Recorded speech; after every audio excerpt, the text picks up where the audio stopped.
Welcome to this driving masterclass video with Steve Sutcliffe. This time, Steve explains how to get the most out of a four-wheel drive car on track. Steve.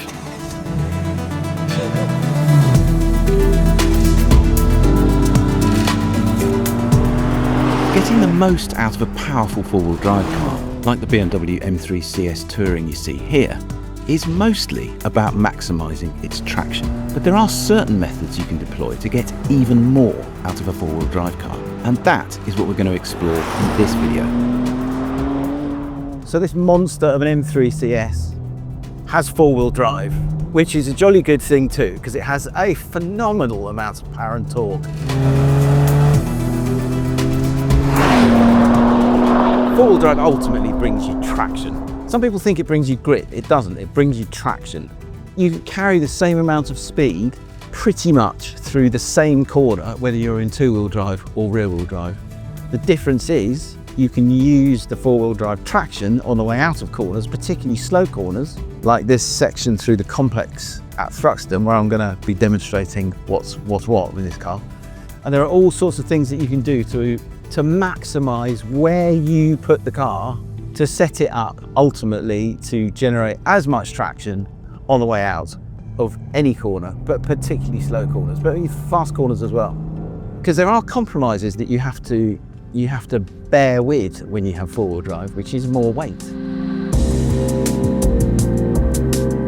You can put the CS Touring in two or four-wheel drive, but its most effective mode is four-wheel drive Sport. In this mode, and with the TC switched off, most of the M3's torque is sent to the rear wheels, unless the system senses that slip is beginning to overwhelm the rear axle, at which point it deploys as little torque as possible to the front axle to prevent the rear axle from being overloaded. But for most of the time, the CS Touring behaves just like a rear-wheel drive car, with crazy traction only when you need it most. The best of both worlds, in other words. And on a track like this, or even in the wet on the road, that's just how it drives. You're watching this video because you want to become a better driver, and I'm going to help you do just that. Actually, Steve Sutcliffe is going to help you become a better driver. He's written the definitive guide to being a faster, safer, more skillful driver for the Intercooler, and I'm going to share that guide with you completely free. Simply click the link on screen now or below in the description, and I will email you the first part of Steve's guide straight away. The following parts will arrive in your email inbox in the coming weeks. So click the link, sign up in seconds, and you'll be well on your way to becoming a better driver with Steve Sutcliffe. So look, in four-wheel drive, and you've got a right-hander here, and the rear is just starting to come round, Now what was going on there, I go into a corner, I backed away from the throttle on the way in, so you unload the rear end, you load the front end, and just at the point of where the rear end is just starting to try and overtake the front a touch, that's when you want to get back on the power with a four-wheel drive car. So, back off, tail starting to come a little bit, but now I've got absolute full power, and same through there. I mean, I'm putting a tiny little bit of opposite lock on, but it's not killing the momentum. I'm going forwards at a rate of knots. It's phenomenal when you really hook the four-wheel drive system up in this car. So now I'm going to do it more neatly. So on the way in, it's still trying to kill me a bit, but the level of traction through there and at the exit through here, I mean, that's just rude. It's just rude. It starts to twist your organs up. It's the playing with that inertia that is so crucial to getting the most out of a four-wheel drive car. The alternative is just to do this, is to be really neat and tidy. So third gear, and then progressively accelerate through here in third gear. Front's washing wide a little bit. Same again through there. Not too much poke, and then nicely at the exit there, and I'm actually short shifting up into fourth at that point. I don't think I will be able to be as neat and tidy or as fast through that complex in rear wheel drive. It does want to understeer a bit though. That's something that you get with four wheel drive cars. They do want it to understeer. The front axle has to do some work. That's what pulls the car straight. And just that alone will generate a little bit more understeer when you get on the power. So it's kind of power understeer.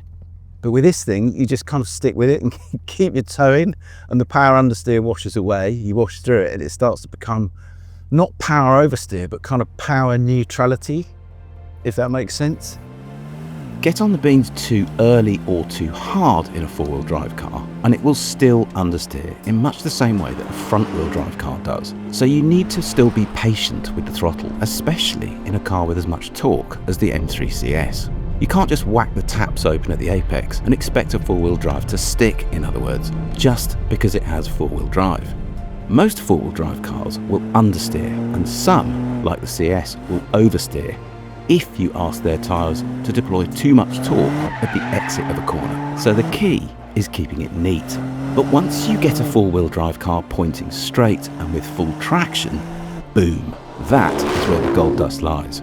That's when it will rocket away from a two-wheel drive car, especially if the road surface is wet or slippery.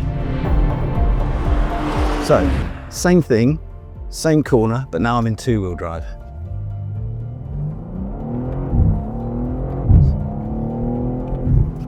So on the power early, and it's sideways, absolutely everywhere. I'll go and do that again because it's just completely leery and ridiculous. Right, I'm going to try and do this really neatly now. Not leery. So brake, turn in, on the throttle, still the same on the steers. You get in the four-wheel drive car version. Yeah, look at that. Look at that. That I didn't want to happen. I really wasn't trying to do that on purpose. And you can get on the power so much earlier when you've got four-wheel drive selected in this car compared with two-wheel drive. Gosh, that's quite a surprise actually. I mean, it's a lot of fun. It's really good and it's very nicely balanced on the throttle in two-wheel drive, or let's say rear-wheel drive, but it is nowhere near as secure. And actually, when I was going on about the fact that I don't think it generates any more grip as in rear-wheel drive compared with two-wheel drive, I think that's rubbish. I think this car mid-corner generates so much more grip when it's in four-wheel drive. Four-wheel drive sport is definitely the mode in which to drive the M3 CS. Road or track, actually. In the end, getting the most out of a four-wheel drive car is basically about setting it up on the way into corners, so getting it to the apex as fast but also as quietly as you can, then unleashing its trump card, which is its traction. And you want to do that as early as possible towards the exit. The crucial part of the corner is the entry phase. The most enjoyable bit is the exit. One final thing you should be aware of when driving four-wheel drive cars hard, however, especially on a circuit like this, is that they eat their tyres, far more so than two-wheel drive cars. So just remember that if you're at a track day and you think you're king of the hill in your four-wheel drive car. Save some rubber for the journey home. Otherwise, you might regret it. Don't say you haven't been warned.